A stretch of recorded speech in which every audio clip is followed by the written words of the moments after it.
Olá, turma! E aí, tudo bem com vocês? Eu espero que vocês estejam maravilhosamente bem, com muita paz, com muita saúde e, claro, também, mantendo todos os cuidados necessários durante a pandemia.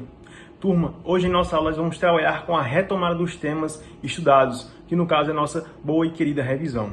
Então eu vou prometer ao máximo ser o mais objetivo possível para que o vídeo não fique tão longo, tá certo? Então, sem mais delongas, vamos para a aula. Pois bem, turma, nós iniciamos falando sobre a temática de lutas, referente a lutas do mundo, onde nós entendemos a grande diferença entre luta e briga, que nas brigas não há regras, resulta em sentimentos de ódio, de raiva e de repúdio, e já em lutas é todo esse inverso, Há regras, não há sentimentos ruins e também há respeito entre os participantes.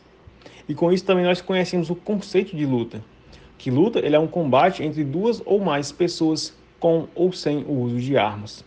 E quando é falado armas, é referente a bastões e espadas. Existem também vários tipos de lutas. Todas essas lutas elas têm algo em comum, elas têm algumas semelhanças, que são a saudação, que é uma forma de respeito. Existe o benefício ao condicionamento físico, claro, devido aos treinamentos. Em relação ao emagrecimento, que ajuda no emagrecimento, devido a um alto gasto calórico. E também trabalha o equilíbrio de todo o nosso corpo. E daí nós conhecemos o boxe, o judô, o muay thai, o jiu-jitsu, o kickboxing, a capoeira, o karatê, o kung fu, o aikido, o taekwondo e MMA. Então, falando rapidamente de cada um deles de uma forma individual, começando pelo boxe, o boxe ele possui um treino intenso, um gasto calórico alto, um trabalho de pernas, de braços é extremamente alto e, além disso, o abdômen é bem trabalhado. Já no Muay Thai, ele é originário da Tailândia, conhecido como a arte dos 8 membros. O Kickboxing é um conjunto de modalidades que combinam socos e chutes. O Muay Thai é uma modalidade do Kickboxing. O Judô ele é bastante tradicional no Brasil, criado no Japão no século XIX. Ele consiste em imobilizar o adversário. O jiu-jitsu, ele tem uma origem brasileira, onde a família Gracie desbravaram o mundo para mostrar o seu estilo de luta. Não consiste em socos e chutes, e sim também na imobilização. A capoeira, ela criada pelos escravos trazidos da África, como uma forma de defesa, onde se mistura a dança e luta.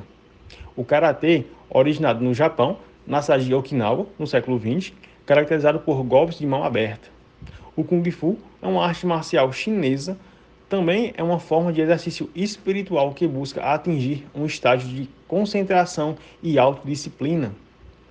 O Aikido, vindo do Japão, é uma junção de diversas artes marciais seculares do país, baseada na não competição e autodefesa. O Taekwondo é uma arte marcial coreana, onde tem um foco maior nos membros inferiores, pois consistem em somente golpes com as pernas. O MMA, que é o Mixed Martial Arts, é uma junção de outras artes marciais mais voltada para um combate esportivo. E com isso, nós finalizamos a temática de lutas, e iniciamos a temática de práticas corporais de aventuras relacionadas ao trekking. Então, o trekking é uma atividade física e aeróbica denominada como caminhada. Porém, é uma caminhada em trilhas em meio a montanhas e florestas. O trekking tem seu significado seguir a pé seu percurso ou caminho. É uma das principais práticas esportivas realizadas na natureza. Ele trata-se de uma atividade física que tem como objetivo explorar trilhas naturais e montanhas, podendo ser realizado em caráter de lazer ou competição. E claro que traz seus benefícios. O benefício mais comum, as atividades aeróbicas, como a melhoria cardiovascular e respiratória, fortalecimento dos músculos e da densidade óssea e também ajuda no processo de emagrecimento. E com isso, nós conhecemos os tipos de trekking. O primeiro deles foi o trekking de um dia, um dos tipos mais praticados, onde a caminhada é de curta duração, não chegando a mais de 10 km. O segundo é o trekking de longa distância. Caracteriza como uma atividade de lazer em que as caminhadas têm como objetivo a travessia entre 2 pontos específicos. O terceiro é o trekking de regularidade. Então, esse trekking ele é essencialmente voltado à competição, sendo que até o início da prova os participantes não devem conhecer o percurso. E o último é o trekking de velocidade. Tem como intuito alcançar os pontos de controle, os quais são previamente definidos pela organização da prova. E seguindo com esta temática, nós falamos sobre a corrida de orientação e arvorismo. Na corrida de orientação, o praticante tem que passar por pontos de controle marcados em um determinado terreno em o menor tempo possível e com o auxílio de um mapa e de uma bússola.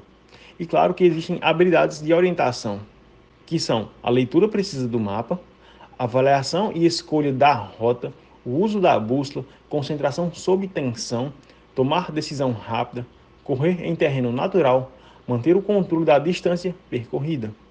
Já no arvorismo, é onde o praticante ele atravessa um circuito de plataformas entre as árvores por meio de cordas, ponte entre os métodos, superando diversos obstáculos. E dentro do arvorismo, nós conhecemos os tipos de arvorismo. O primeiro dele foi o arvorismo técnico, onde é realizado por pessoas experientes em técnicas verticais, que têm seus próprios equipamentos e tem como objetivo subir ou transpor a copa das árvores. O segundo foi o arvorismo acrobático. Ele é uma extensão do técnico criado para o entretenimento. E por fim, o arvorismo contemplativo, que tem como seu objetivo de observar a natureza em percursos de baixas dificuldades e plataformas de parada. Finalizando assim as práticas corporais de aventura e entrando em anatomia humana referente ao sistema esquelético. Então nós conhecemos que o conceito da anatomia é o ramo da ciência que estuda a constituição, o crescimento e o desenvolvimento do corpo humano. Agora, falando apenas do sistema esquelético, onde nós mais trabalhamos, ele é constituído de ossos e cartilagens, além dos ligamentos e tendões. O esqueleto ele é responsável por sustentar e dar forma ao nosso corpo e também protege os órgãos internos e atua em conjunto com os sistemas muscular e articular para permitir o movimento. Nós vimos também que nosso corpo ele tem uma divisão, que ele é dividido em axial e apendicular. Os ossos do esqueleto axial estão na parte central do nosso corpo ou próximo à linha média. No caso, a cabeça, em crânio e ossos da face, a coluna vertebral e vértebras, o tórax e costelas e externo, o osso ióide. E o esqueleto apendicular, ele inclui os apêndices do corpo. Eles correspondem aos ossos dos membros superiores e inferiores.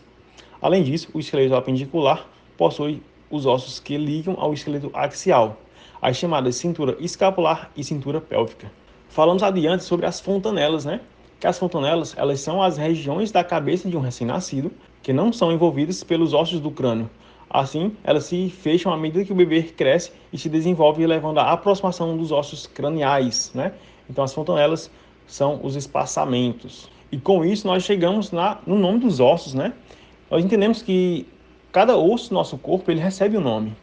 E nós estudamos alguns deles, como o crânio, a escápula, a coluna vertebral, a clavícula, o externo, a costela, o raio e a una, o carpo, as falanges, o sacro, o húmero, a patela, o fêmur, a tíbia e a fíbula. Então, esses são os ossos do nosso corpo humano, Lógico que apenas alguns, Nós temos uma enfatização na coluna vertebral e nas costelas. Então, vamos começar pela coluna vertebral.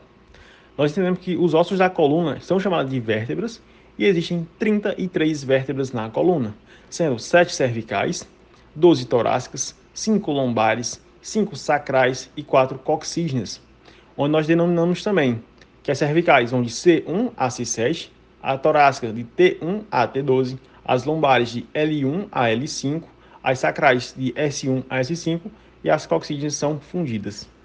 E agora, as costelas. As costelas são estruturas responsáveis pela proteção e estruturação da nossa região torácica. São os ossos em forma de semiarco que fazem conexão com o osso central, denominado de externo, formando assim uma grande caixa torácica, formada por 12 pares de ossos. Elas são divididas em 3 partes, que é as costelas verdadeiras, as costelas falsas e as costelas flutuantes. As costelas verdadeiras, elas são divididas em 7 pares que se articulam diretamente ao externo através das cartilagens costais. As costelas falsas, elas se dividem em 3 pares que se articulam de forma indireta ao externo, conectando-se assim também pelas cartilagens costais, estando unidas através da 7ª costela. E por fim, as flutuantes, Esse grupo ele é dividido em dois pares, localizados no final da estrutura. Eles são costelas que não estão conectadas com o osso externo, em sua parte anterior. Elas servem para proteção dos órgãos, como os rins e uma parte do fígado.